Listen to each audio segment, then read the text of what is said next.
Y'all, we're back with the Woo! ASMR stream. So, Welcome back to TD3 ASMR. I'm joined by Donovan Smoot and Mojo Hello. 99. How are we doing today? Ew! Stop it!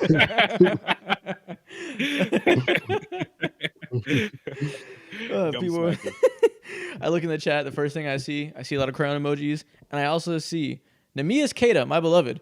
There's a lot of Nemias Keita love going on in the chat right now. One guy's spamming his name. shout out to Right. Nemias Bielitsa. The only thing I That's- know about Nemias. It's a different person, but okay.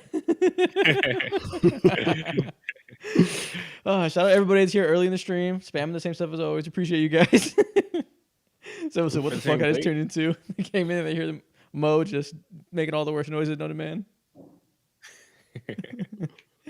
I've never heard a grown man chew gum before. So what's up with that? That's how you chew gum? With your fucking teeth? And with your tongue? All fast? All fast?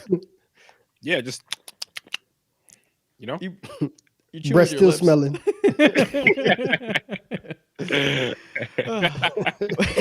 Welcome back to the stream. Welcome back to this week's live episode. As you guys see by the title, today we're going to be discussing NBA players that need more attention. Players that are either surprising us this season, doing better than we thought, or just, well, whatever it means to you, players who are doing good right now, but aren't necessarily getting the attention they deserve. Okay. Yes, sir. Right. Let's talk about underratedest players and players who've been cooking hell as of late too. This is a good amount of names that we all have. Yeah. So again, we'll talk about that later. We'll get to that during the normal second half of the stream. First half, though, we got to talk about the biggest news stories as always. First one that came in today, which is, I was going to say is big, but it's really not big anymore. It's honestly, we're beating a dead horse at this point. But Heat star Jimmy Butler told Pat Riley in a face-to-face meeting with the team that he wants to be traded and will not sign a new deal with the Miami Heat. It's also reported that he is going to play once the suspension ends, so he's not going to hold out or like say I'm completely done. But he's made it very clear that he will not be here next year. We have 3 weeks. 3 weeks to make it through. And then all of this will have its resolution. Because at this point, I'm tired of it. I think like you said, we're at this point, we're just like beating a dead horse. I need either Pat Riley needs to make a move or Jimmy sit out.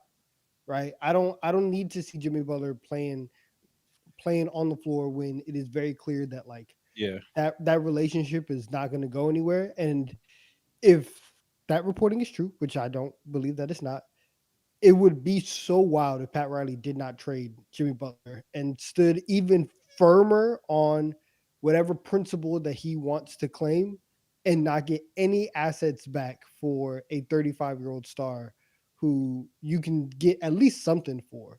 So I'm very. It kind of feels like he might not get traded right now. Just like reading the tea leaves of the reporting.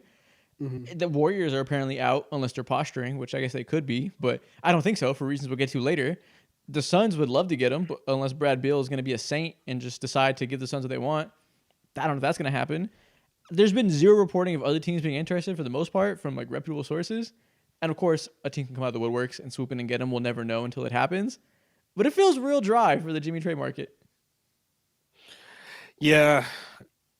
I just hope it happens. I'm on the same page as Donovan. We all hope it happens, obviously. I think it's going to be one of those situations, Isaac, that where the most random team out of the woodworks comes up and swoops him up for the low. Fuck it, watch it be, I don't know, the most random team that you can think of, like the Indiana Pacers. Give up Bennett Mathurin and like they've been whatever, linked to a lot like, of wings lately. shit. They've been linked to a lot of wings. That wouldn't be that crazy. That would be really interesting. That would be a great basketball fit. Would they win? Probably not. But would they make them better as a team? Hell yeah. What would they? I mean, that's a lot of salary to keep up. I don't even. How do they even get there? I guess it'd have to be Siakam or Miles Turner, which I don't. Yeah, I don't know if that makes sense. They have to give a. He makes like $43 million a year. Wait, who does? Jimmy. Miles Turner? No, Jimmy makes $43 million. Yeah. I don't know if the Pacers can put together that much salary. Obi got to go. Everybody got to go. Siakam probably has to go too. Yeah, exactly. Yeah, if Pascal's out the door, it doesn't make sense. You would only do it if you can have that trio of Tyrese, Jimmy, and Pascal. Someone said Jimmy to the Wolves. Chad, where do you guys want to see him go? Like, it seems like if it's gonna happen, it's gonna be a team we don't expect, or the Suns. So if it's a team we don't expect, where do you guys want that to be, Chad? Listen to what they're saying. listen, you guys know who I just keep clamoring for them to make a trade. The Detroit Pistons. Let's You go get wanted to Jimmy get Butler. everybody. Ew. You've You just known want this about talent. you've known this about me for a long time. I am low key a supporter of the Detroit Pistons. I just want them to be good. I want them to keep moving in the great direction that they're on right now. And I think that a Jimmy trade, it, it could be helpful. It could be helpful for what they got cooking I over there. guess I don't want that at all. Yeah, it's kind of gross. I wouldn't want that either. Yeah, honestly, I don't know. This is a very, it's interesting because it's a trade and there's no other stars currently being traded right now. So I hope it happens, but the market is looking slimmer and slimmer by the day. So I'm kind of not getting my hopes up that this is going to end in any interesting way. I just want to see it happen already. Speaking of, we're talking about the trade market. The Golden State Warriors have been in the news regarding trades as of the past few days for all the wrong reasons. Draymond Green went on his podcast and said he doesn't think, he said him, Steph, and Steve Kerr are all in agreement that they should not make a win now move if it mortgages their future. He said that's what bad franchises do, and we are not going to be a bad franchise.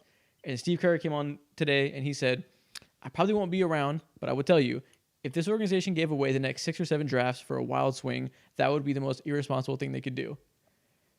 Yo, these motherfuckers are not going to make a move. These motherfuckers are content with Steph Curry riding out, going out sad like Dirk did. They want to be mid on purpose, and it seems like they're doing nothing about it. How do you feel about these comments? These comments are beyond irritating. Not even as like a Warriors fan, but just a fan of basketball, a fan of Steph Curry, someone who wants to see one of the greatest players, probably one of the greatest 10 players of all time, have another swing, another chance at winning. Will anyone ever favor them as championship contenders, even if they had someone like, I don't know, a Larry Markkinen or a Jimmy Butler? Maybe not. Who knows? But they would sure so have a chance. They would immediately be one of the scarier teams to play in the playoffs, and Steph Curry would have a chance. We would get to see him in the playoffs. We would get to see him in the second round in the Western Conference Finals. But instead, right now as they speak, we won't see any of that. They're the 12th seed. They're one of the worst teams in the West. I think that Draymond Green probably wants to be the assistant GM in a couple of years, or there's a minority stake involved coming pretty soon. Because the way that these guys have been just convinced that 7 years from now is what matters and not the couple years left they have of Steph Curry's career is insane to me. And granted, I mean, they're the players. It's their opinion. They can think whatever they want. But I think they have been fed a mindset about this team and sold a dream that they're going to be good once Steph's gone, good once Draymond's gone. And they've chosen to believe it because they're for the team. They're loyal to the soil. They've been there forever. They fully believe in Joe Lacoba's vision because they're inside the doors. And how could they not? And I think it's fucking insane. And once they retire and look back, they're going to be like, what the hell were we talking about? Irritating is the perfect word, Mo, that you use. Because I heard these comments, and it really had me thinking, like, what are we in this for, right? Are we in it for championships actually, or are we in it just to have fun? Because the idea that you would not give up future draft assets or future whatever to go make a run right now and potentially have a chance, whereas the moment Steph Curry leaves, okay, we're going to be at the ground zero. We're going to have to build this thing again from the ground up, regardless if you had picks or not. That's where you're going to be at. So you just kind of want to have a good time right now and just make sure that like it's always like even keel. But the craziest thing about that is that nobody's having a good time. You know what You bothers guys me? suck. Either. You guys suck either way. So you're not getting the championship, and you're not even having like, oh, we were a fun, 44 win team. Oh, I love that era of the Warriors. No, y'all suck. And You know what really it's bothers me about this too? They're in their way of defending the front office, which I mean, and to a certain extent, they have to do that. They're not going to come out and be like, actually, I think they're dumb and we should make a trade. So naturally, they're going to say they're going to toe the company line, But the way that it bothers me is that they're kind of treating the fans like they're idiots and they're arguing a false premise. Steve Kerr in this quote said, if the organization gave away the next 6 or 7 drafts for a wild swing, nobody is saying this next 6 or 7 drafts. Nobody is saying trade 4 first-round picks and 3 swaps like it's a Kevin Durant trade to the Suns. Nobody has ever argued that. It's been do something, not do literally every asset gone because that trade isn't on the market. A Kevin Durant isn't available. The realistic possibilities is trade like 1 or 2 first-round picks and a young guy for Jimmy Butler, which is nowhere close to the next 6 or 7 drafts. Exactly. I learned today when I was watching the P94 podcast featuring Isaac Gutierrez and also Jokic Joestar Jack that they have pretty much all their first round picks. Every single one of them except for I think Jack said they have like maybe one that's like heavily protected or whatever back in like 2030. But They traded basically one like in the Jordan Poole trade. they're fully set. They have everything. They have nothing to lose in the future at all. And right now, seeing how they're just trying their best to asset manage and like think about the future too while doing what you can around Steph Curry is just it's a nasty product. And the 15-year-old me inside is just grinning low key on the low. Although I like seeing Steph Curry do his thing, I'm also happy. You're just praying on their downfall. I'll be honest. Just a little bit. It's wonderful. You're a certified Steph hater, certified Warriors hater. No, I'm not Steph hater. It's Warriors though. For sure. Okay. Real quick, let me read out some donations before we move on. Haven't gotten to them yet. Shout out to Horse of Jokic for tipping $14.28. He said, "Does the donation amount look familiar? Hint: CFB." Also, Isaac, I've enjoyed the new pod. Do you guys have any advice for people wanting to get into podcasting, the basketball space, or have y'all seen success in this area?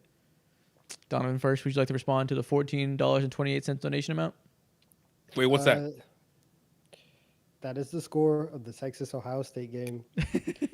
Damn, homie. Mo, that was your man, homie. I told you about that yesterday. Don't do that. Yesterday I was on a goddamn call with Donovan. He said he would kill me just for doing this. At 1 p.m. in the afternoon, he said he would unalive me, bro, for doing these. How serious is this?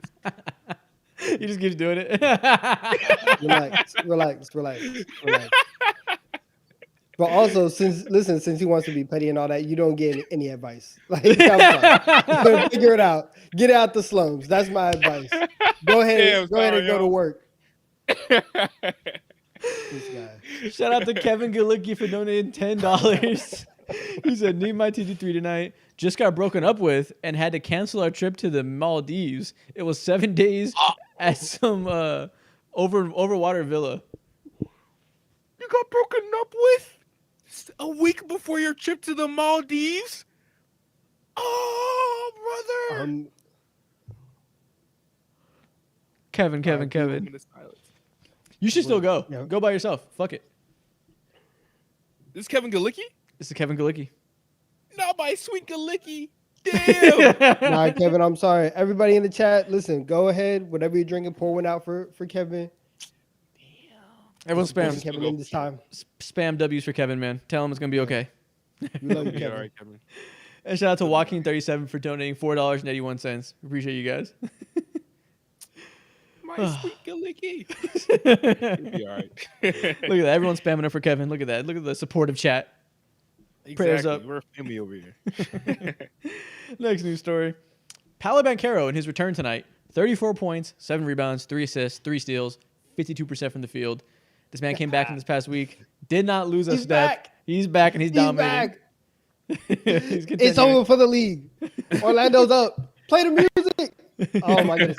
I was so happy to watch this. I'm very, very happy.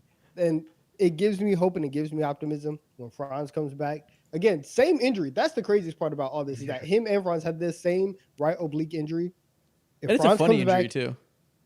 right? Obliques, like he's just doing some Russian twists. Like You got a sore tummy. Sore tummy. It hurts. I'm not sure, but this is the perfect sign if you're the Orlando Magic because it's January. It's right before All-Star break. You're about to get everybody back. You're going to be ready for that final push. Make one trade. Oh my goodness. The Magic could be on it. They could be on to something. I was getting slandered in the comments for our last video because when we were doing the trades episode, we got to the Orlando Magic and Donovan was talking about them trading for Colin Sexton. And at the end of that segment, I was like, let's move on to something more exciting that I care about to talk about the Suns blowing it up. And the 3 Orlando Magic fans in the world were in the comments being like, why is it every time I come on this show, y'all are shitting on us and my team? And I was like, bro, We love the Magic. I love the Magic. I just don't give a fuck about them trading for Colin Sexton. And I wanted to have a funny transition to talk about Kevin Durant trades. And they were acting like I told Magic fans they should shut up and die. Understand, if I care, if nobody else cares, I care. I want the Magic to be good, and I'm rooting for them. I think outside the Knicks, I'm rooting for the Magic in the Eastern Conference. Yeah, I would love to see them in the Eastern Conference Finals. I just we've seen Paolo be amazing by himself. We've seen Franz be amazing by himself. If we can see it click at the same time, like the we need an injection of a new really good team. Right now, the league is super top heavy, especially out west. There's two great teams. Oh, really one, and then the Mavs deserve that too, even though they haven't had Luka to show it. But there's like a couple good teams in both conferences, and a lot of disappointment right now. We need the Magic to be full strength so they can really inject another contender in here. Exactly. Yeah, Exactly. I agree. Listen, Someone the said you Magic forgot and to do the Eastern Raptors Conference last Finals- week. We didn't forget to do the Raptors. We just had you guys trading your good players for bad players. Yes, all Wait, 30 yeah, teams we were used the Raptors for involved. Kelly Olynyk. I think Jack used them for Kelly Olynyk. or No, something I like did. that. I said Maxi Kleba and a pick for Kelly Olynyk. That was the We Raptors just used them. trade. Yeah. Oh, what is this? We did that for the Raptors and the Bulls.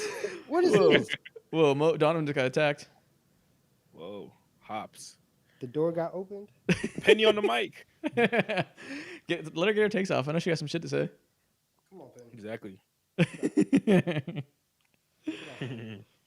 Anyways, yeah.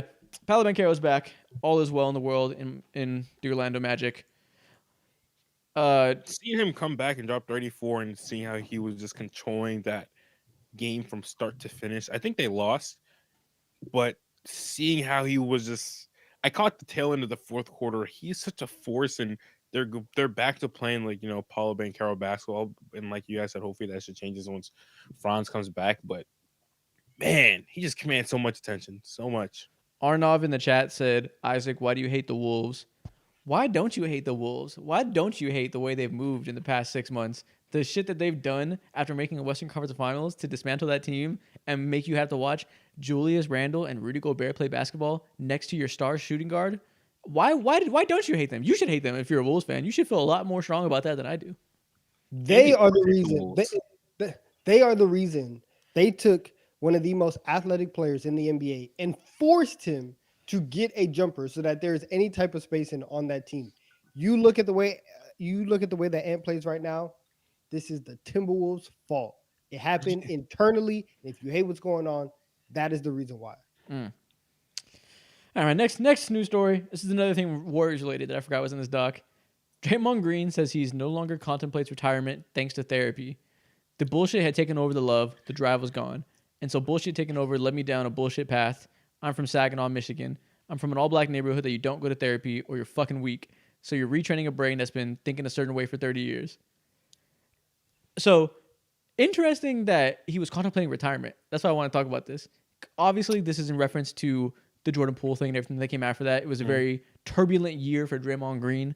And I fully respect the whole idea that he felt like he needed to go to therapy and get through all that. Obviously, some of that self-imposed. So people were laughing at him for this, and I understand why. But it's interesting. Now looking back, knowing this, does it make sense that he was contemplating retirement when you think about the last year?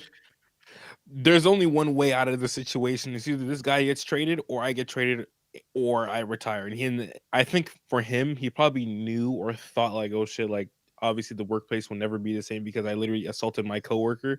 So there's actual beef and tension. It's either he's out or I'm out. And if I get traded, he's not gonna do that. He's just gonna retire. So it makes sense. It makes sense. There's like, if you're Draymond, why would you built such a beautiful career, beautiful storyline with the Warriors and Steph Curry and Draymond. I think Draymond's going to be valuable wherever he goes, but seeing him without Steph Curry, I don't think his value is going to be high regardless. Steph Curry. His value is going to be high regardless. But I'd just retire too if I was him. Yeah, I think I said I'd retire too if I was him. That's I would retire too. Yeah, it's either like I play in Detroit or Memphis or retire. Yeah, I'm packing my bags. I'm going home. It makes sense. It makes sense. Listen, hurt people, right? Like real eyes, real lives, real lives. You know what I'm saying?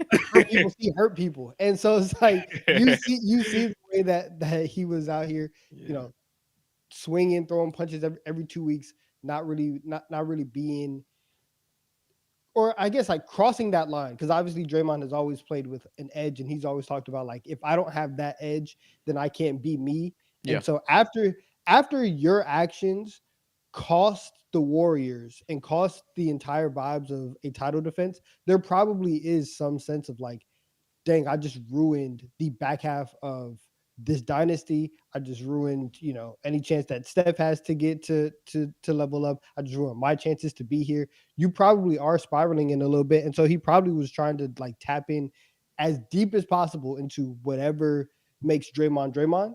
And so last year we saw a lot of that spilling over. And so it makes sense hearing this on this side. Yeah.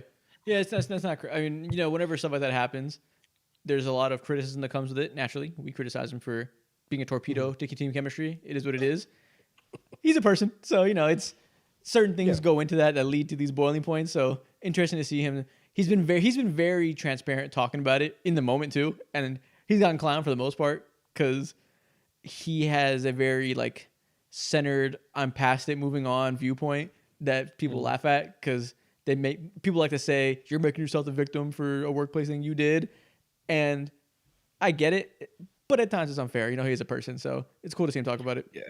The only time that you could really say that is like, you came out on opening night and had a documentary about how you were affected by the That was punch. crazy. That was crazy. Yeah, that's the only time where it's like, okay, this is a bit much. That was just bad media strategy. I don't know who advised that. It was probably him. It was probably him, 100%. I don't know who told him it's okay.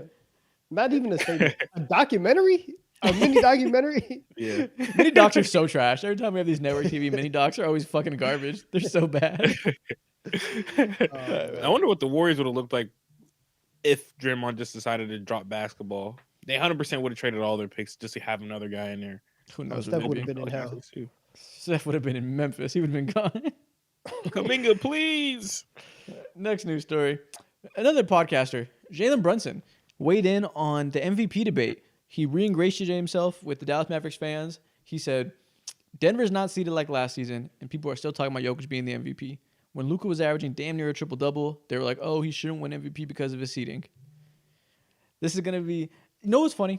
The MVP debate right now isn't even about the current MVP. It's so much relitigation of last year and being like, oh, different standards now, huh? When like every year is different. This is 90% of the conversation on the MVP award right now.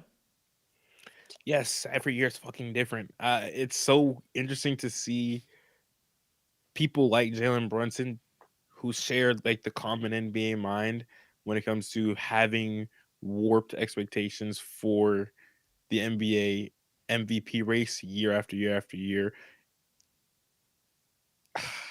Don, what do you have to say about your point guard saying this blasphemous take? I don't know if blasphemous is the word, but it is naive. It's not. I understand. Well, one, it makes sense like that he's defending Luka, like he played with him. True. They're probably cool. He's probably saying stuff to defend him. So it makes sense on that front. All of this, I think, all of this really stems from Russ's MVP. Like people go back to Jokic's 21 MVP, but the Russ year is the one where it's really like, okay, what are we gonna do? Because basically before that it was like, who is the best player on like a top 2 seed? And if your team is OP and you're the 1 seed, maybe not. Or if you've gotten it a lot, then maybe we're not going to do that. But that year, Harden is out here doing, prime James Harden thing. The Rockets are, at the top of the Western Conference doing all that. But you have Russell Westbrook doing a historic thing, breaking the triple-double record. And so they get to the 6th seed and they can drag them there. That history overpowers everything. So now every other year you look at stuff that Jokic has done, you look at stuff that other people have done. And yes, while other people on better teams may have been doing the normal standard, now you have the other precedent of, hey, but this guy's also having a historic year. And so you rewarded that with Russ. Now you have to go back and start, giving people who are doing historic things their MVP as well. So it's like the whole game is just different now after Russ got his. I think people are trying so hard. It makes me feel like people are being purposely naive sometimes. Like, I feel like it's obviously a complex award. It's a subjective thing that people are trying to treat like a subjective. And they think it's like an own to be like, different criteria than last year. When the whole point of the award is that year to year, everything is different and it's extremely subjective. They're also using this false equivalency. Like, everybody who thought this last year thinks the same thing this next year. And it's just like weird setting of standards that aren't even necessarily true. And they're just trying to make it this like simple formula, but it's like the most unsimple formula in the world on purpose. You're supposed to be able to weigh things differently, and they're just screaming top of their lungs, everything should be the same every year, when that's just not reality. Yeah, you want it to be like that because I I think like when you talk about like the MVP and what that is, you want to be able, like I know like talking about the MVP for the entire season, even after 2 games, Mhm. whatever. It's fun and it can be fun to a certain point, but I do feel like at the end of the day, people want to look at whoever won the MVP and be like, yes, like that's the MVP and have it very clear cut. But Yeah. but whenever you start to have a little bit more like nuanced conversations, Mhm. you start bringing in different factors, then people are like, oh, it's not as simple as it should be, and that's where a lot of people probably get caught up in. Yeah, true. That's so true. If you sit down and look at like every other award, it's pretty clear cut and dry. Rookie of Mhm. the year, most opportunity, most points per game, 6 man of the year, most points per game, defensive player of the year, best defense. There's like a Best clear team. Yep. blueprint. Yeah, there's a clear blueprint that's super consistent every single year, except for the MVP. And that's one of those things where it's just like you guys said, it's more of a nuanced conversation. There's way Yeah. more layers to this cake in order for it to be like received. It is like the best individual award out there for a reason. Wait, But in Chris order O to in the chat achieve this, said, like, Chris O in the chat said, this is exactly the problem though. Why is the criteria change every year? The criteria doesn't change. The outcome of the criteria changes. the landscape changes. That's what it is. That too, but also the criteria is not one thing. You guys have this in your mind that it's best player on best team because that's probably what voters in the fucking 90s did, because there was far less education and the journalists that voted on it weren't watching games because they didn't have league pass, so they kind of like, it was a super lazy award, and that precedent took time to change. And then over time, things got more nuanced because there's more information, just like there is in every field. And now we're at the point where it's a mix every single year. This is the same thing. It's a mix of team success, individual production, storyline, yada yada yada yada, whatever. It's this whole pool of things, and they're weighed individually in different ways based on the person. And every year, you kind of combine all those things, and somebody wins. Some years, the best player who's going absolutely apeshit is on the best team, so you still get the best player, best team. Sometimes they're not, and there's no clear-cut MVP level player on the best team, so that's not what happens. The criteria didn't change. The pool of who was available to judge changed.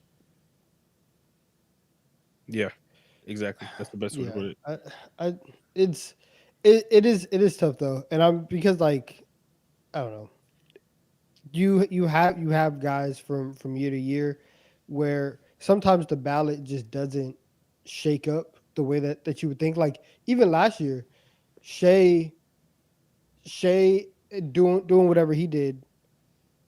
Listen, he finished like runner up, but like you look at that and Jokic was also like right there to the very end. I think like there should be maybe not like should be, but like a lot of people want to have some type of baseline of what is team success. Like, do you have to be the sixth seed? And the reason why seeding is so hard now is because the way that it's gone in the past couple of years is that you have your top team and then a bunch of mid, right? And everybody's so close together that the sixth seed may only be 2 games behind the 2 seed.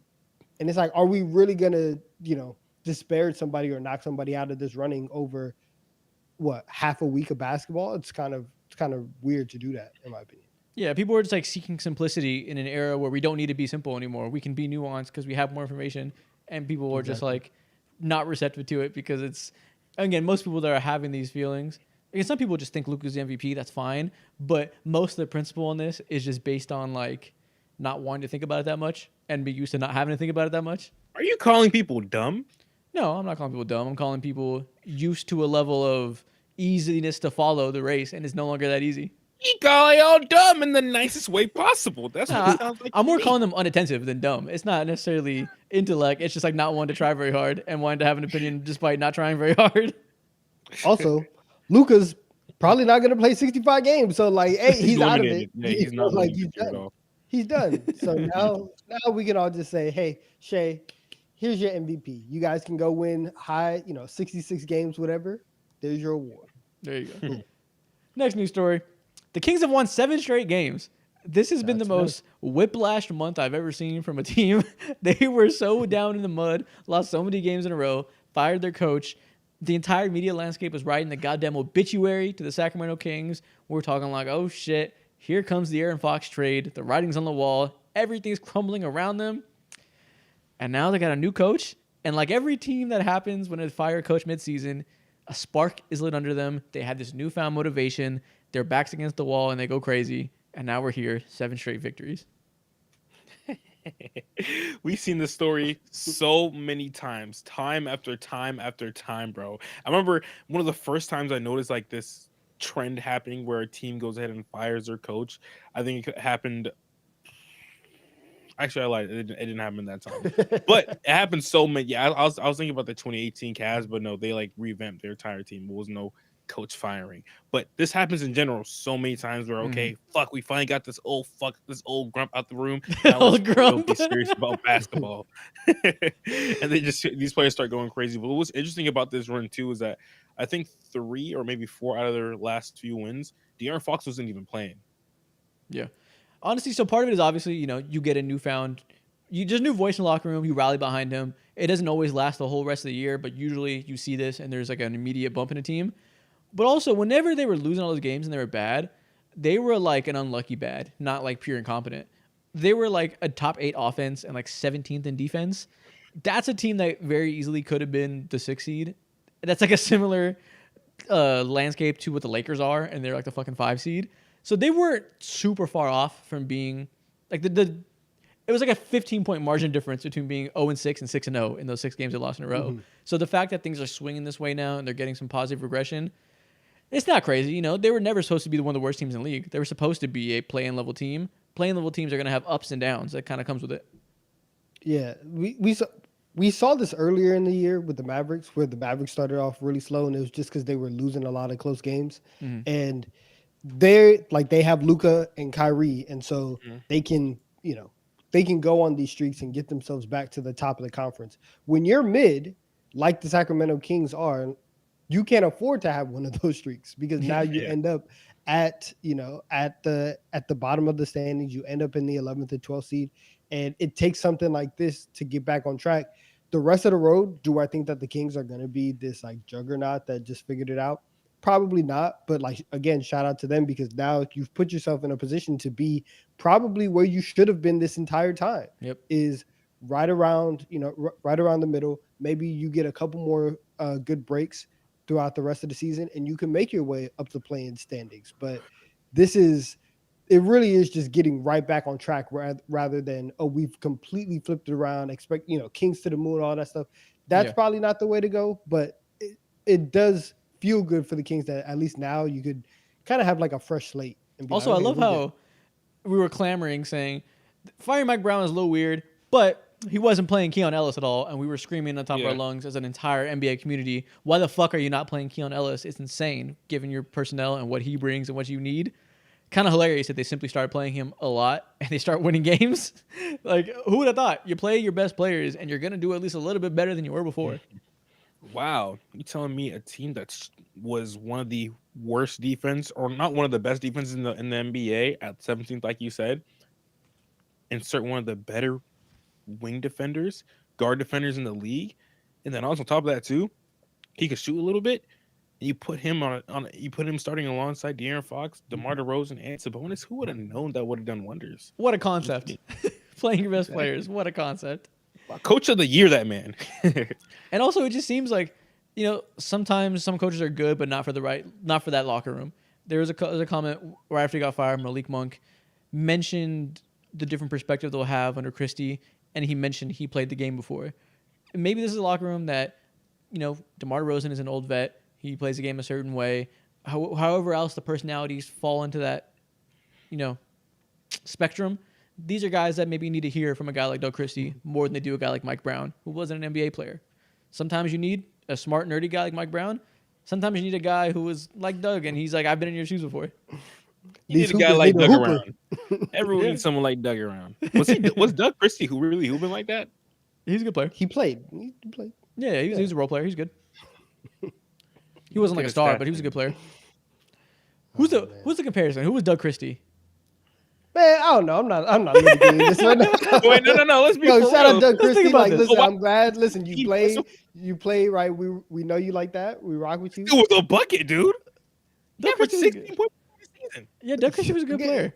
That's what I'm I didn't saying. know Shout out Doug. But He was like, an all defense relax. guy, and he had a couple years where he scored a lot of points. Who was Doug Christie? What a respect. He had a long NBA career, man. Yeah, Doug Christie was good. Wow. Okay. Apparently, Donovan doesn't want to talk about Doug Christie, so we'll move on. Next news story. I'm not. Yeah, I'm not trying to figure out where Doug Christie will land in today's NBA. Like, you ain't gotta do that. We haven't talked about this because this happened right after we recorded last episode. Per Chris Haynes, Zion Williamson was suspended for one game on January 10th. And he said it was because the New Orleans Pelicans star Zion Williamson has been late for multiple practices this season, on top of being late for the team's flight to Philadelphia. These incidents led to a one-game suspension. I feel like every other stream we're up here talking about Zion, and it always leads back to some type of personality issue, some type of disciplinary action. And this is the first time that they publicly came out and punished him, which to me is they're sending a message that for the last 3 years, there's been a lot of smoke out there that you don't want to be here. And there's been a lot of speculation that you haven't been hardworking, you haven't been doing what you need to do, you haven't been staying in shape, you haven't been doing this, and that. And he comes back now post-injury. He was in incredible shape. We all looked up and said, wow, Zion Williamson finally putting in the work. He's finally serious. And after one fucking game, he's late to a team flight and gets suspended. Wow. That is beyond embarrassing. I'm rooting for you. I'm sure NBA players are like late all the time. Nothing just happens unless like a player goes ahead and like spills the beans, or if like the media or the team suspends them and has to like give a real clarification reason or whatever. This is so embarrassing. I don't think NBA players are late that Incredibly often. I don't know if that is super common. I My mean, headphones are tweaking right I'm now. sure it happens, but like, I think it's fairly easy to not be late for a fucking team flight after a game. I don't think it's that hard. I don't think it's that common. I think most star players yeah. are on time for flights. Oh yeah, Yeah, for flights for sure. That's embarrassing. And like, he's not DeAndre Ayton, but man, how many number one picks are we gonna see squander such great talent for like? Okay, maybe I should say squander because he is good. He hasn't gotten unlucky injuries, but he's not as good as he could be. And I don't want to ever like pretend I know a player and I'm in the locker room. But I think we've seen and heard enough that he's clearly not the most hardworking he could be. And it's so frustrating as someone who's always defending him because he's so amazing and has gotten unlucky. But you can't, seeing a star player whose only job is to be a star player have a bad work ethic is so frustrating. Bro, being late to a flight.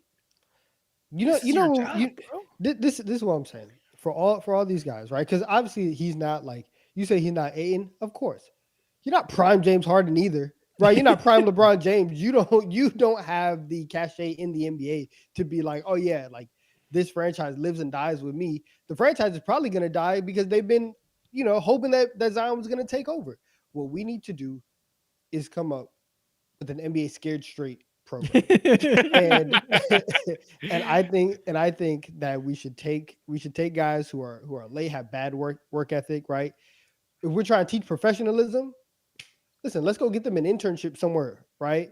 They gotta clock in. They gotta do all this stuff. See what it is to show up on time and bring that back to your NBA job. Because for you to not be able to show up on time and do the like little things, because yes, there's a level of like, and I don't know. I don't like to be late to things, and this is just like a personal thing. But I also think that like being late and not showing up to certain things and starting things late, it is kind of at a certain point it is disrespectful to the other people on your team and then also just to like the organization as a whole. So like if we say that we got to be somewhere at 11:15. Why are you here at like 11:30? Like we got places to be, things to do. You're getting off your old man takes about being a couple minutes late now. All right, neither here nor there. I will say I said that's a personal thing, but also you've seen star players do that before, and some star players are good enough to where it's like, we hate that he's late, but he's gonna go out there and drop 35 every night. You don't see that with Zion. And so you don't have that level of cachet in order for you to do that. Yeah. I fucking despise when like professional media members go on TV and they're like, Zion's a fat fuck. He wants to eat McDonald's all day. Like what fucking Shannon Sharp and Stephen A. Smith are doing. I think that's the most not even just unprofessional, unfunny bullshit. The joke is not funny anymore. It's so ran into the ground. It's just like lame as fuck. And I hate that. But people do need to hold him accountable for not being hardworking, for being lazy. Leave the fat jokes behind and talk about him simply not wanting it bad enough, and that's embarrassing because that is real. Yeah, what Stephen A. says be saying, it's a little bit funny. I'm not gonna lie. It's really not. He's not funny at all. Him, but it's just like the delivery and how creative he is when it comes to just like figuring out ways to call him. It's the timing. It's the timing and the presentation where it's like you're so theatric with this. And you are so like good 2 at years ago. You're so good at just presenting this information. What's the famous line as a late Donovan? You know it. You say the best. No. I can't do that right now. It was funny 2 years ago when he said, we're trying to be mature. 2 years ago when he was like, I'm hearing Holy the table. At that point, I understood. Now, doing Zion Like, fat jokes what in is wrong with you? 2025 is so, it's just beating a dead horse. Why would he say that? Like, that's fucking crazy. Oh, I missed it. Hey, shout out to Matthew for tipping $50. I missed a fat ass donation. Appreciate you, Matthew. Not to you. He said, new nickname for KD, Revelation. From when he arrives, an apocalypse is soon to follow. Now, that is some glaze, but it is a cool nickname. I don't know if I want to give that cool nickname to Kevin Durant, but I think you should save that for somebody who is a little more threatening. Ooh, Kevin Durant's not threatening to you? No, he's just Not so at this calm. stage. He's so calm. Like, I don't know. I wouldn't associate him with an aggressive nickname, you know? I mean, his game deserves speaks that? for that. Personality-wise, I can see that, but I like. If they that call nickname. Wemby the Revelation, that'd be kind of hard. What's threatening about? What do you mean? They have like Wemby and KD have like they're both chill guys. I think Wemby's a lot more aggressive on the court. He be yelling and shit. I think he's a lot more aggressive than Kevin Durant. Really? Just like A he's little more bit. fiery. A little bit. I mean, I don't know. I mean, Okay. we're talking about bullshit, but I think Yeah, a little bit. Yeah, I guess like, the most threatening thing that KD is gonna do to you is just be like, "That's it." Next news story. This was hilarious. Did y'all see the Jonte Porter leaked text messages? I did. That is hilarious. Yeah. These are so funny. Chat, look at this. It was from the what do you call it? The court case, whatever you call it, that was going through. Transcription. Sure, the transcription of the litigation behind Jonte Porter, who might get fucking jail time for his role in this Prison time. sports betting scam. Some of his texts, he was texting co-conspirators during games and saying, these are 4 texts. 1, I went back to the locker room to get my eye checked on. I don't know if I'm finna play much more. I'm not starting the second half, but if it's garbage time, I will shoot 1,000,000 shots. You doing this on the iCloud account? Like, yo, man. He's so stupid. This guy's fucking dumb. Why do you not have a Boost mobile phone? Why do you not have Throwaway. Oh my goodness. I've seen enough crime shows. I know where to get the burner. That's where you got to operate on, not on the iCloud account. He doesn't know. They Come were up on a man. wire. They had his shit wiretapped. They were investigating Oh, my him. goodness. Oh man. Man, basketball was never the goal for Jonte Porter, bro. He was just an IRL gambler, and he saw an opportunity to go ahead, take control of his own cards, and he did that. That is Look out yeah, now. this is it really is crazy that like he got caught up in this way. They got you in 4K in 8K. There is no clear thing like that Drewski skit where he's like, "Good news, we got your payment." That news, life. Like that is exactly how it's gonna go for Jonte Porter because you can't be foolish enough to think that you're like at halftime. Like, yeah, man, I'm not gonna do a place that bet. Like, Can you imagine how embarrassing it is, like being in handcuffs, head down, and the judge is reading out your text out loud? Like, you really telling these people you want to take 1,000,000 shots? He said, the plaintiff said verbatim, but if it's garbage time, I will shoot 1,000,000 shots. He's like, yes, guilty. Throw his ass in jail, goddammit. Fuck. That's crazy. it's another Oh, case man. of just like knowing who you are. Because remember they said that they got tipped off because there were certain days where Jonte Porter props were the most bet on props at the sports book. It's like, Anybody who's betting $20,000 on the over on Jonte Porter points is a fucking criminal. Yeah, exactly. I understand Jonte's like logic. He's like, bro, I'm Jonte Porter. Who's really gonna peep it? Like, I barely play him, and I'm on the Raptors who are not good. I understand that logic too, but I also understand he's a fucking idiot for thinking that. For thinking Yeah. that this shit isn't highly regulated and highly monitored. It's FanDuel, you idiot. What are you talking about? It's not like he was doing some like backdoor local bets where he's running off on like a Or some 1980s bookie. local bookie. It's just fucking FanDuel. This is Hey, an work with official the partner league. of the NBA. Yeah. An official partner of the NBA. You're like, yeah, I'm gonna get Literally over on work it. You're dumb as What? rocks. Do you wait? I think it's jail time is like 7-8 years or something crazy like that. Oh, he's not Oh, gonna get no. that. I don't Was think he he'll actually using- get jail time. Was he using Yeah. profit boost tokens on himself? Wait, what's that? He redeemed promo code BS Pod to get 20%. Oh, no, that's embarrassing. $20 free bet. That's embarrassing. Use promo code Nightcapped. All right, man. That's the news stories for the day. Let's move on to the main topic of this episode. Let's talk about players who deserve more attention. Chat, you 45 guys have been minutes in. spamming. You guys have been spamming all your favorite players right now in the chat. You've been talking to all these people you want to see us talk about. Now's the time. We'll take turns going through. And I'll start. We got to talk about Jalen Green. Jalen Green Do we? is on his yearly heater. Last year, the heater started in March and ran through the beginning of April. This time, the heater has started 10 games ago. So let me rewind. Whole season, he has been Jalen Green. He has looked a little bit better. I think he's looked like he's playing within the flow of the offense. He's been defending a little better. He's been scoring. I don't know if you guys know this, for the whole season, he's at 72% at the rim, which is insane. That's better than Shea. He's been a fucking downhill demon, but he has been one of the worst shooters in the NBA all season. He shoots like 35% from mid-range, 35% from three.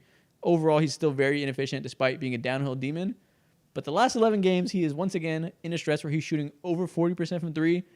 And bro, anytime he has these weeks where the shot falls and he can use that downhill athleticism and then have the step back threes like Donovan Mitchell, he looks like a star. They played against the Grizzlies last night and they walked the Grizzlies down. They were down like 15 in the first half, and Jalen had the best game of his entire career, matched his his career high in 42 points. He looked so much better than John Moran in that game. It was crazy. Good for him. You hate I'm- Jalen I'm Green. No, it's not. It's not even hate. It really is like good for you, because I have personally given up on the idea that Jalen Green is going to be a franchise player, like your franchise two guard. That thought has left my mind. He can have his yearly stretch, and going into next year, I'm not gonna buy into it. I would have to see this for like 3, maybe 4 months before I'm like, okay, no, like this is exactly what Jalen Green is. Yeah. I'm just happy for him, because now you can craft out an actual role, and you can be like this guy, like this instant offense guy. You still have like some kind of a ceiling to where whenever Houston does eventually make that consolidation trade, if Jalen Green is a part of that, you can go and you can be productive on another team. I just don't like. I just don't think that. I don't think he's this guy. So like every time I see it, honestly, I get kind of annoyed, because I'm like, I'm not going to see it. Get for- annoyed. See, he's a hater. He's There it doing is. better. Because What the hell's wrong with you? Because I'm not going to see it for a whole year. And so, like, we're going to come on here and be like, oh, wow, yo, shout out Jalen Green. Oh, is he turning point? Da, da, da. And then we're going to see him in 2 weeks, and he's going to shoot 7 for 21. And it's like, oh, damn, like, we're Yeah, I back know. to the Jalen Green experience. Yeah, with the fact Jalen Green, the problem has never been ceiling. We've always known he can have huge games. It's about, can you string them together consistently? That's obviously been the thing missing. That's why we always talk about the 1 month he has a year. So you're right. You can only get so excited. He does need to prove consistency over everything. So it's been 2 weeks. I mean, after last year, I said that I believe he's getting better. I believe he'll be better this year. He wasn't for the first 2 months. Oh, he was better. He just wasn't shooting better. And I've never thought he's going to be who he is during these hot streaks where he's going to be averaging fucking 30, being unstoppable from three. But I do think there's a world where he finds some place in the middle. And streaks like these are, I think, the type of building blocks you want to see. Yeah, especially for a team like the Houston Rockets, who are kind of like tied down to him. They purposely tied themselves down to him because they saw that stretch at the end of last season. Like, okay, if we can get this guy, we're fucking set as an organization. Now, obviously, like you guys said, ups and downs when it comes to who he is as a player. But if going back to what I was saying, if he's able to like maintain and be somewhere in the middle between of like best version of Jalen Green versus the Michael Jordans of J.R. Smith's Jalen Green, it's 100% worth it. Yeah, I 100% think worth also Amen Thompson makes him a lot better. I feel like they fit it. together so perfectly for all the obvious reasons. Amen does everything Jalen doesn't, and he makes They're any. inverse. You could imagine Amen will fit with any high volume scorer. And I saw a tweet Mhm. earlier, counting the end of last season and this season so far, they've started 26 games together. And in the 26 games that Jalen Green starts next to Amen, he's averaging 26.5 points and shooting 40% from three and like 48% from the field. Maybe a coincidence because it just happens to align with both heaters, but maybe not. Maybe they are just really good for each other. Yeah, I like and that you said also that because I was yeah, just gonna say like a men's like my next player to talk about. Okay, tell us about it. Tell Jabari us about Smith it, Jr. men. Dude, he's ridiculous. Jabari Smith Jr. is currently out of the starting lineup, and now that he's out, and we're seeing offense led by Sengun, Amen, and Jalen Green. To me, like it's gonna be so hard if you Imi Udoka to like look at Amen, see how he's been cooking, see how he's like been helping connect all the dots, and be like, yeah, but like go back to the bench. We got our starting four now. Even though Jabari Smith Jr. is like a genuinely good player, and he's made somewhat improvements, what Amen does and the amount of ground that he covers on all levels of the court, outside of like obviously shooting, but with his cutting, his playmaking, and the defense, it's a whole nother question. One of the seven best defenders, or however way you want to put it, in the entire NBA. He's genuinely like that. Like seeing him evolve in such a way and like being able to cover all the grounds that Sengun is deficient in, and also Jalen Green is deficient in, and even like Frederick Vliet to some lights too. Like he's the ultimate he's the ultimate Swiss Army Yeah, yeah. knife. mhm. Swiss Army knife's a good way to put it. I've always been high on him. I've been saying he's going to be a star since the jump, and I've kind of always envisioned him being the point guard that he was coming up. He's a great passer, but his handle right now is nowhere near good enough to run full time point guard. Or maybe it's that. Maybe it's they just don't need that from him having Fred. Maybe a bit of both. Even if he's never a point guard and stays this like hyperactive secondary playmaking wing, then he's just Andre Iguodala. He's just gonna be awesome as a do-it-all wing. Like that's still a great outcome, even if he never can be a point guard. There's just I can't see a world in which he's not an amazing player. Like if he's not an all-star, I'll be baffled. Mm, yeah, Oh, I yeah, can see a world in yeah. which he's not probably not an all star because there's other things I don't. He's that this good this young. all He's star qualifications are needed or whatever. But I can see where he's like he I think he's definitely gonna slide into one or two in his career. But I won't be surprised if he's not a consistent all star. the over/under's 3. We I'm got to taking the see. over. Okay, I'm very that's fair. confident. He's so young. Mm. He's still not in the priority role, and he's this good. Just like he very easily could not have gotten touches on this team, and can be in a place where he couldn't thrive. And he's just been so good and so good at every small thing that he's just like carved out a niche for himself. He doesn't have high usage. He isn't played through in any way. He's not close to the priority, and he's just forced his way into value every single step of the way. I just don't see this improvement curve slowing down.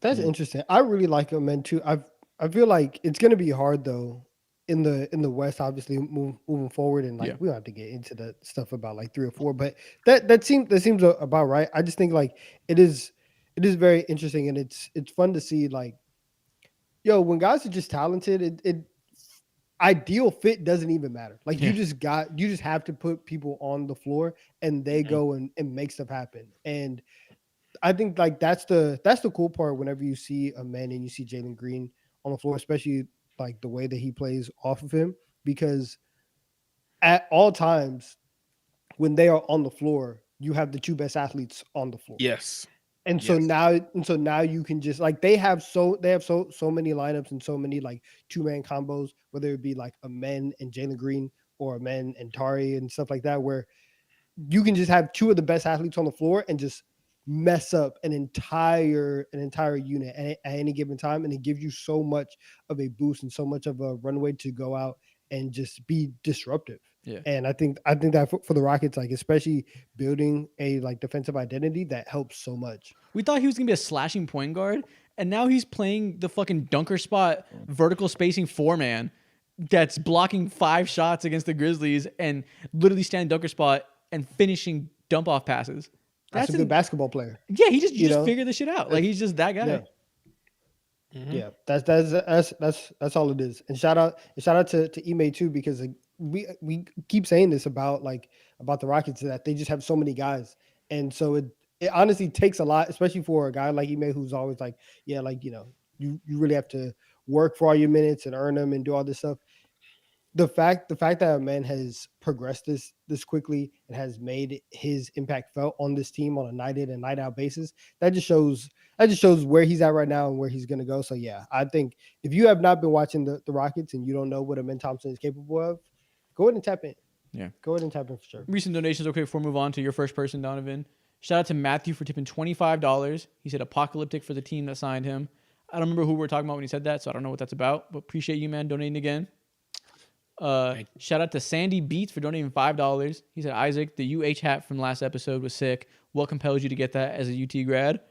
I just like the colors. That's always the answer. People ask me all the time on the chat why I'm wearing an Angels hat, why I'm wearing a UH hat.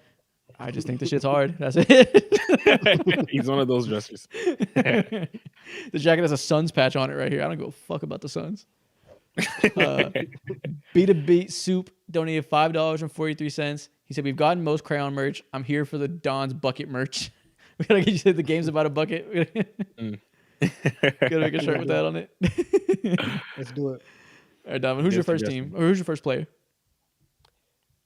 Listen, we got to talk about Russell Westbrook. That was my next player too. Let's do it. We have to talk about Russ. Russ is playing the best basketball that he's played in years, and it's like we talked about.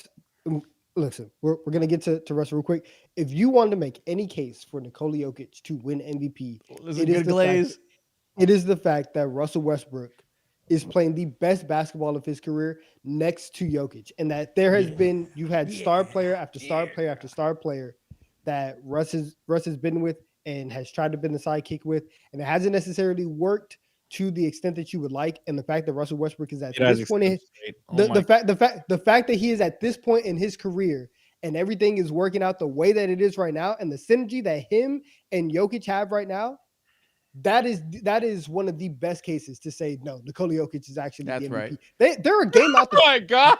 They're a game out of the 3 seed out west. This is a team where we're like, yo, Jamal Murray is not as athletic. They have to make a move. They have to do all this quietly. Jokic getting triple doubles. Russell Westbrook getting triple doubles. He's shooting, mind you, it's still not a great percentage from 3. Like as a whole, it's still like very low 30s. But this is the best 3-point shooting season that Russell Westbrook has had in like 7 years. Since know what else is interesting? It's the best rim finishing season of his entire career. He's shooting 66% at the rim. He's never been that high. So best shooting season and best 3-pointing season. Listen, let's give all the credit 100% to Nikola Jokic. He's the MVP. He's the reason. It has nothing to do with Russ. Every single bit of why Russ is good. We're giving I'm not going to see, listen, I told this to lift up my brother Russell Westbrook. Okay. But Russ we're listening up to Great White Hope Nikola Jokic. It's all because of him. Russ is out here doing the things that teams have been asking him to do, and the fact that he can play off of Jokic, be a cutter, shoot the best percentage. His playmaking is something that they really, really need, so that Jokic is not the only person who has to make passes. Mm-hmm. That has led the Nuggets into a space where they can legitimately go on another run. They can end the season as a 3 seed.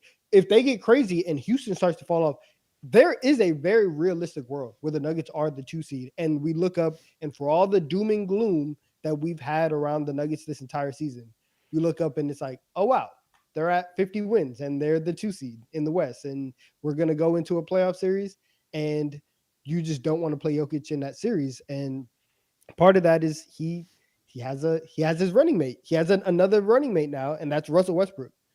You know what? I might call Jokic the greatest player of all time. I love. Oh my God, they lagged out mid rant. Look at that. Let me get him back in here. Let me drag him in. That was hilarious. Golly, that timing. Okay. Now you guys are both here. It was. Okay, I was about to say blasphemy. I was about to say, oh shit. He's got it again. Look at that. No, that's not his Wi-Fi. You're gonna say you'll call him the greatest player of all time? Why? Yes, and I was gonna call him the greatest player of all time, but then we got kicked out, so I guess that's the universe telling me not to say that. But I am soaring Jokic even higher in my all-time list if he's able to win an NBA championship with Westbrook on his roster. That would do playing meaningful minutes. Yes, with meaningful minutes. That'll be do so much for me, man. That'll be Yeah, I mean, we're too much. joking about Jokic being the whole reason why, but Russ has been so much better than Jamal Murray. Like they probably got to find a way to keep Russ starting at least for the regular season. The synergy he has in this system, the way that he can do, he's on the same wavelength as Jokic. Those guys have the same fucking hive mind brain. They both see the same passing angles. They both have the same instinct to when to cut and be able to cut off of each other and feed each other. It's just like watching Jokic and small Jokic in terms of the passing game they have. And obviously, Jokic's spacing, his ability to set Russ up for these cuts makes Russ a lot better. But it's also that like Russ does bring what this roster needs. They had Reggie Jackson as backup point guard last year, who was just a dude. He just was a standard ass 72 overall point guard. He was perfectly competent in many areas, but didn't bring a whole lot of like dynamicism to the roster at all. And for better or less, Russ is. I mean, for better or worse, Russ is dynamic. And if Jokic gives him the complementary skill sets to really reel in the worst parts and really get the most out of the best parts, he's just been a straight up very good player for them. Yeah, dude, you're talking about Reggie Jackson. The only time period where Reggie Jackson was like valuable was if Jamal Murray couldn't turn it on. Reggie Jackson's like the last, like, fucking man, bring out the fire extinguisher. Let's have something to save us this night. And Reggie, save us. 13 points or whatever it is. But now Westbrook gives you just an entirely different look. I love the word that you use, how dynamic he is. He just affects so many different things, whether it be on defense and how hard he works, the passing, of course, and how he can facilitate. Again, like hyper efficient, which is so like anti-Russ in general, what we've known him to be for throughout his entire career. And just like the energy that he brings too. Like this is what he's been known for throughout his career. And to see him just like elevate this entire team on both ends, it feels like he's just vibrating really well over there. Yeah. And of course, the conversation on Twitter just evolves into just fucking degeneracy where everyone's, why couldn't he do this with LeBron? Why couldn't LeBron get this out of him like Jokic could? Like, probably because he was making fucking $40 million a year and the roster around them sucked. But now he's making the minimum, and it's awesome to get this much production for a minimum. If he was making $40 million, it still wouldn't feel great. But now he's actually is in a role that doesn't, his presence doesn't detract asset-wise from everybody else in the roster, so they can still have all that spacing, still have their core four players, and just add him as a cherry on top. It's the perfect situation for him right now in his career. Also, some more Jokic plays. Oh my god. This guy's shooting 47% from three. That helps. Are we serious? Like, it's very easy for everybody else to do your job if you to have a lot of spacing. When you're 5-man, who is one of the 2 to 3 best passers that you've ever seen, can do that not only from the high post, but from the 3-point line, because you have to come out and respect him. Because once again, he's shooting 47% from three. That allows everybody else to do their job, and somebody who like Russell Westbrook has all the energy in the world, can move around on the court and can fill in all the gaps. Shout out to Russ, man. That's kind of insane. I know he was taking like 5 threes a game this year. That's like a career high. That's insane. Yeah, Russ. If they get a top 3 seed, this man is. I'm very okay if Shea wins MVP. Everything about Jokic, you pull up a new number from this season, it's all fucking nut shit. What do you mean he's shooting 47% from three? Why is that not talked about? That's outrageous. We're 35 games in. That's still a thing. That's insane. It shouldn't be happening. It shouldn't be happening. I need the Thunder to win 70 games so it can just be like clear cut, like Shea's award. Because listen, like you said, if they don't let them get the 2 seed, don't. We're finally desensitized to it, I think, a little bit. Because that part is not talked about at all. There's so many absurd Jokic stats that we finally are like, our eyes glaze over. I said glaze. Mm-hmm. Our eyes glaze over on some of them. That's insane. Like that. The fact nobody gives a fuck is a testament to how insane the amount of insane numbers he has is. Exactly.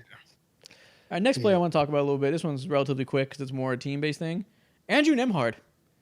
Nembhard had a little injury issues. He came back. He's here now.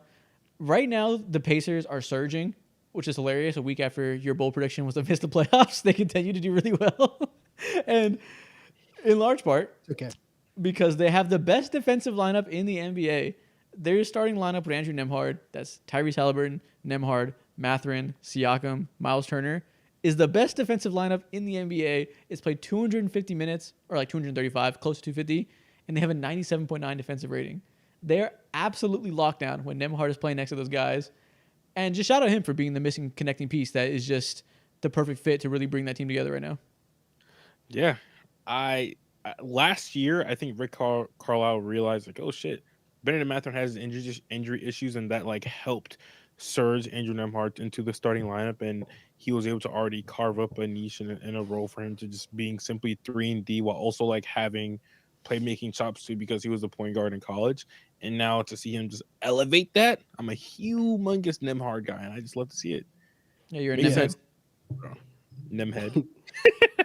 And like we've seen Yeah, stretches in the he's- playoffs where he gets on like a heater and he's making shots, and it's like, damn. Mhm. Like they played the Cavs and he had some clutch end of the game threes where he really put the nail in the coffin. That's great. Don't even care about that. That comes and goes, cool. But the small stuff he does, especially defensively, to bring the lineup together next to the more high usage guys, he's just the perfect off guard for them. Facts. And on top of him, while we're on the topic of the Pacers, one of my guys was Tyrese Halliburton, because we've talked a lot about how Tyrese's offensive game is just falling off. He's not good. He's not good anymore. We were, he was trending to be one of the top 4 point guards. All that fell off. What happened to his back? He's been playing well. Yeah. And like, do we think that like he's ever going to get back to that 26-12 on like ridiculous efficiency? I'm not sure. But if in order to do that, you're going to have to take steps to get there. And this is a step to get there. And the fact that like over the last like 10, 15 games, he's averaging, let me see, I have it pulled up. He's averaging like 19-9 over the last 15 on pretty near like 50, 40, 90 efficiency. Like he's been really, really good. And the fact that you can get that type of offensive production out of him and that type of efficiency, that's exactly what Indiana needs. And so like you have Nemhard and his defensive presence, you have Tyrese Halliburton actually acting like that offensive engine that they need him to be. That is exactly what the plan was for the Pacers coming into the year. And now you can kind of see them making their push. And so it looks good for them, especially with those two guys, finding their stride right now. Yeah, I think it's pretty clear that there is an injury that Tyrese Halliburton's been dealing with. He's both things are true, that he's not going to be that 27 point per game guy anymore, but he obviously isn't the complete shitter scorer that he was to start the year. We talked about it and we were like, this is wildly disappointing. I don't know what to think anymore. But none of us thought he was going to stay averaging goddamn 16 points per game on like -5 relative to shooting. That was impossibly bad. There was going to be a positive swing, and this is it. And if he's going to be like an in-between, like where he was the first year with Indiana, where he's like a 22, 21 point per game scorer on solid efficiency, that's fine. That is very doable to build around. They've kind of adjusted to not having everything run through him. But this is what we need to see from him. Mm-hmm. Yeah, Exactly. I agree. All right, let's move on from one light-skinned point guard in the Eastern Conference to the next. I want to talk about Cade Cunningham. Holy shit, we all knew that he was like obviously like a good player. We all were like just in love with his potential, what he could be just in general. But seeing the way he's elevated his game this season, when it comes to scoring specifically, and also all the other things that he does on the court, magnificent. I feel like right now we're witnessing like ascend into like stardom, and a player like his playing type in general, his potential is just insane when it comes to scoring and all the other stuff that he does. Right now, over the last 6 games, he's been averaging 29 points per game while shooting 52% from the field, and I think he's shooting 46% from the 3-point line, while obviously playmaking at a high level. Yeah. Being this lead guard initiator who also is unstoppable as a scorer, that was the biggest thing for his game. His shooting and all that was a little bit finicky, and it's been finicky really like over the last 4 or 5 years of his playing career in general, and seeing him actually hone in on his shot and his form, figure out ways to carve and use his size and also quickness too, making him so unstoppable. It's just, he's ascending right now and I'm starting to think about his potential and what really it is. High. I'm having conversations. High as fuck. Yeah. I think he had a really great game yesterday. Who they play? They beat the Knicks. Oh yeah. Again. And shooting has been the biggest thing this year, the big difference. He's become the great elite shooter and passer that he was in college, and that we were kind of waiting to see everything come together to see both those biggest skills shine. They both have this of the year. They finally translated at the highest level. Top 6 passer in the league, whatever it is. He's like top 3 in assists right now. Whatever the number you want to say is the elite passers, he's in that tier right now. and being 6'7" and being an elite pull-up three-point shooter, combine that with the passing that gives you a high floor as is. The last game against the Knicks, we saw him be really aggressive, attacking in the paint and scoring well. Is it a coincidence that came against the Karl-Anthony Towns-led defense? No. I would like to see him continue to do that against other defenses that don't have Cat down low, but it was a good sign to see that mount because that's the one single thing he has to improve to become like a top 10 to 12 player in the league. If he can be above average at the rim, he will be a superstar. That's just a really hard thing to improve upon from where he is right now. As of right now, dude, he's been that. He's been that specifically over the last few games. Sure, Just yeah, just the other 5, night 6 we games. witnessed him play. Say it again? So yeah, for sure, for these past 6 games, definitely. My mic is hold on, my headphones are tweaking again. It's Yeah, crazy. no. Yo, he had 29 points in the second half yesterday against the Knicks. It's 6 in the first half. It's ridiculous. It's ridiculous. Like he was able to turn it on, and that takeover thing, it satisfies the way that Cade plays satisfies really every like facet of people who just like love basketball, because especially when he's scoring at the rim like this, because then you get kind of like the really detailed look at his scoring, and it's like, okay, are you able to be efficient at all three levels? But then also you can see him take over a game the way that he did yesterday, and so you feed both crowds of like, oh no, like that boy nice, but they're also like his rim finishing is very high. Like it's good on both levels, and that's exactly what you want to see. Just a couple nights ago, within that 6-game stretch too, he also gave Minnesota 40. He gave Rudy Gobert 42. And I think seeing his rim efficiency and just like, obviously, it also correlates to his team being better. Malik Beasley is going like absolute. He was on my list. Yeah. Malik Beasley was Really? on my list because a lot of like we've ascribed a lot of Cade's like growth to not only him but also the fact that his situation is better. But you go up and down and you look at the roster and like, yeah, you have Tobias Harris there, you have Tim Hardaway Jr., and yes, they are like decent shooters. Tobias is shooting, he's fine. He's like 35%. Tim Hardaway Jr. he's Tim Hardaway Jr. Some nights he's gonna go like it's crazy. I was looking at his game log the last 5 games.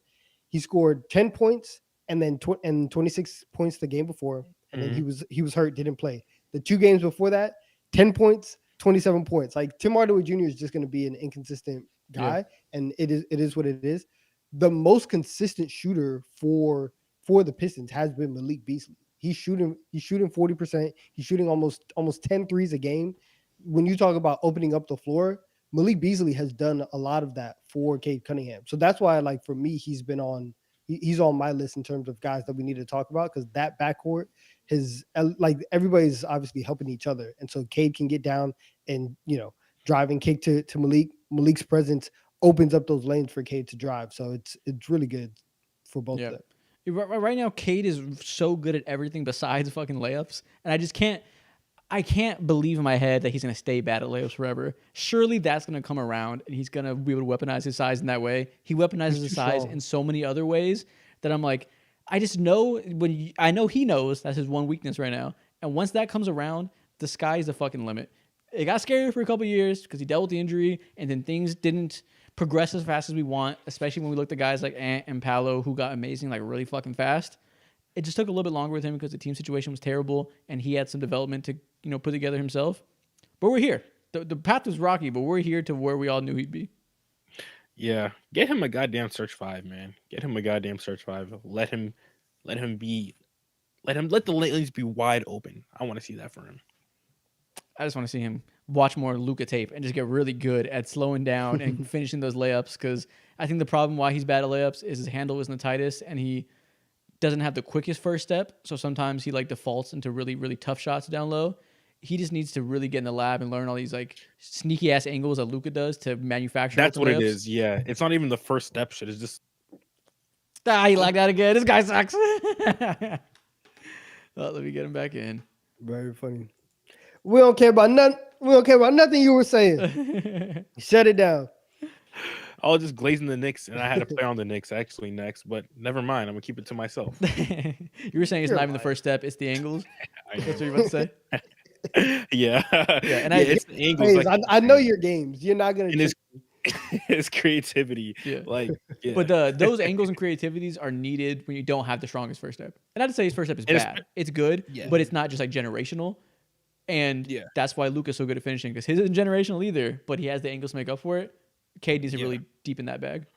But also Luca has the creativity, and that's like the bag around that too, which is just like it all loops like it all ties in together Mhm. together when it comes to knowing what it takes or having what it takes to become an elite scoring guard. They're saying the rats are still silencing you. You never really left the mud.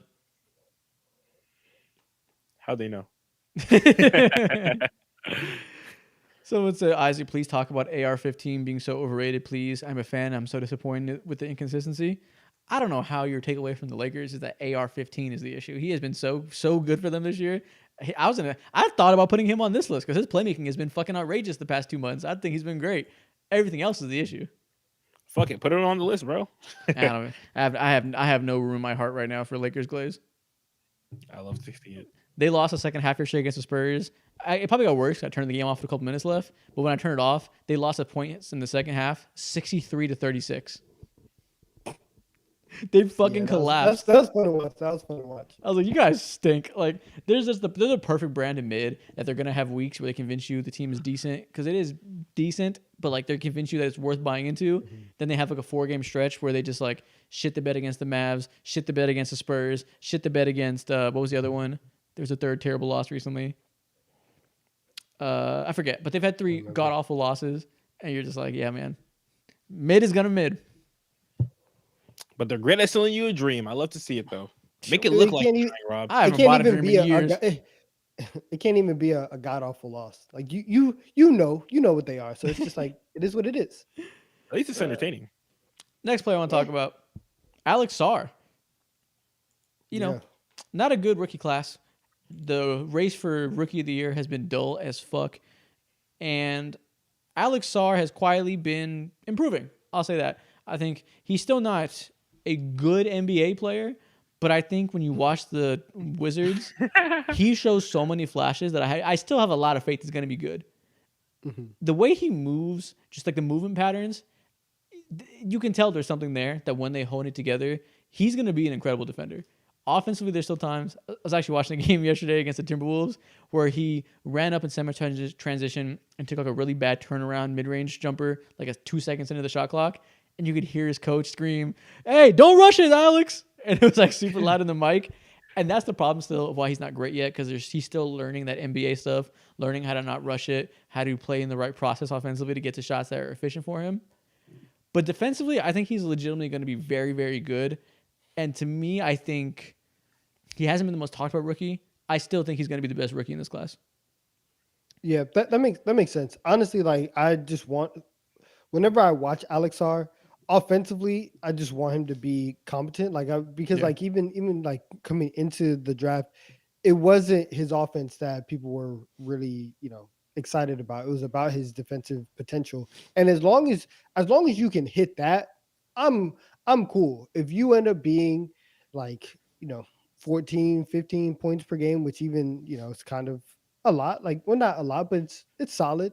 Yeah. You could be that. someone like Nick Claxton. Everybody would be Yeah. happy. If he's Nick Yeah. Claxton with a jumper, that's a fucking fantastic outcome. Yeah. And it's fine. And everybody's expectations are just so low because of how bad this draft class was, or how bad it was coming in. Maybe some guys turn it around and it turns out to be great, but the bar isn't high for you to clear. And so if you can figure out the one thing that you are great at and really be able to hone that and start to do it, that's fine for me. Yeah. I think He should be a Washington Hawk, hit a man. home run. Yeah, it is what it is. No, it's not. He should be a Damn, Hawk. bro. They Remember we saw- got bitched out of their spot. He didn't want to work out for them. They should have took him anyways. He's playing center now. I'm not- Clearly it wasn't that serious. They should have just picked him.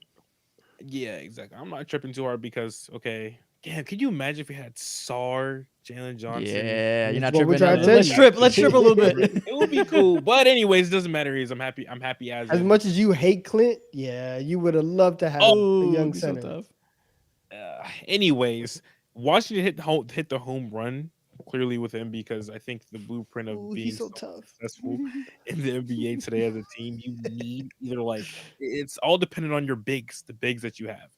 You can get away with being a mid team in general with like point guards or top 30, 45 point guards or whatever, but it's so hard to get away with being a decent, respectable team without having a center in the veins of just like obviously not a Wemby, but someone who can play great defense, has some switchability and can be somewhat connective.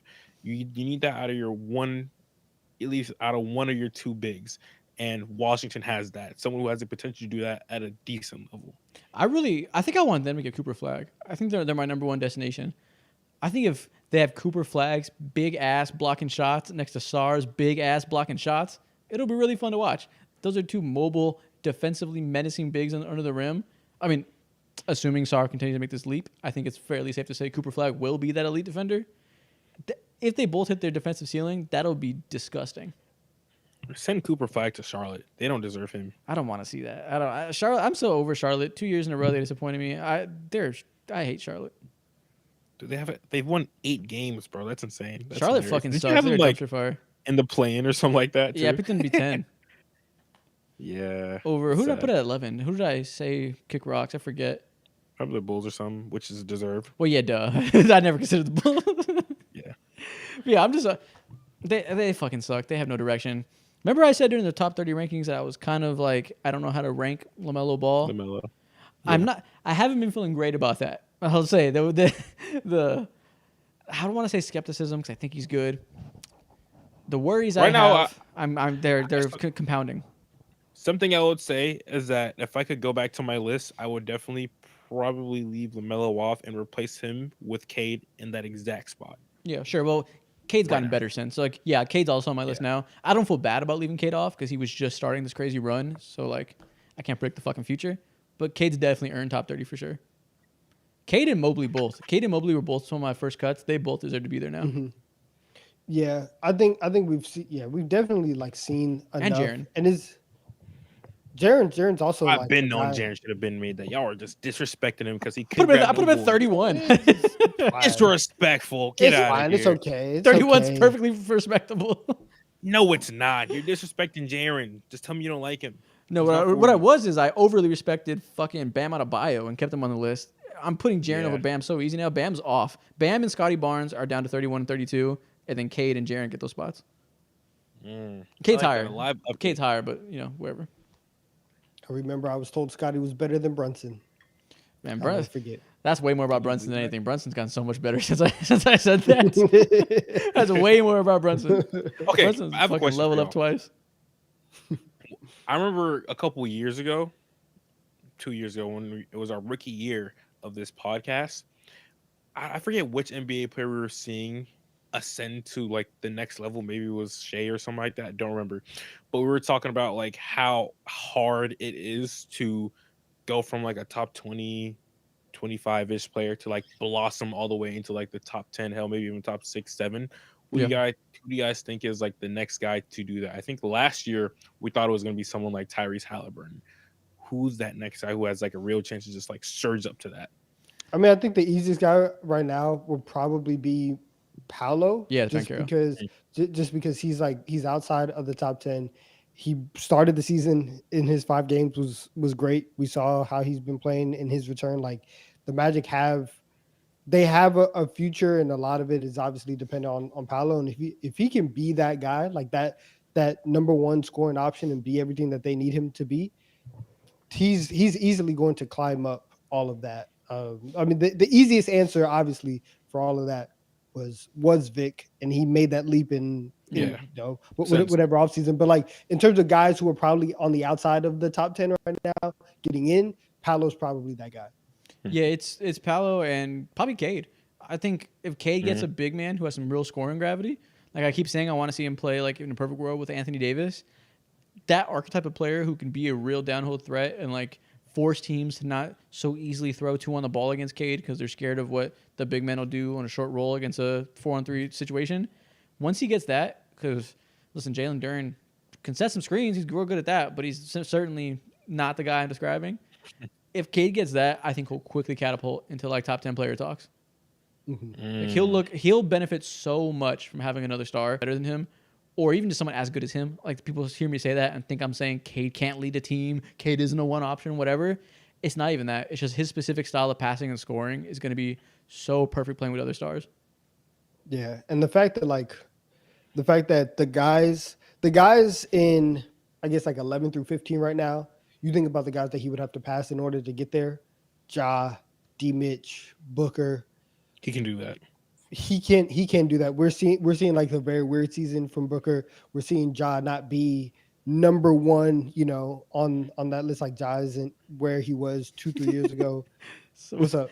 someone in the chat said, "No, Isaac. Jalen Duren isn't even good at setting screens. He gets mad moving screen calls." I just want to throw him something. I just said he can probably set screens. I don't He's know. big. Yeah, Yeah. I was just saying he's big. I was He's joking. Yeah. Yeah, shout out Kid though. And that's Is all the that players 10? I want to talk about. I don't know if Is we got that 10, but that's my whole list because we kind of have a lot of duplicates that I assume All we'd right. all come different ones. All right, let's see. Oh, I got one. You got one? Whoo-wee. Okay. Although this team has been an absolute dumpster fire and they've always been in the news for consistently the wrong reason. I kid you not. Whenever they're in the news, it's something bad happening. All right. And this player resides over there in New Orleans. I want to talk about Trey Murphy. Oh, I had him written down too. Yep, I forgot about cool. him. Cool. Game, Let's do it. fuck. We can't Let's do it. we think like too much. Fuck. Yeah, we All picked right, all the Trey same Murphy. players. Yeah, exactly.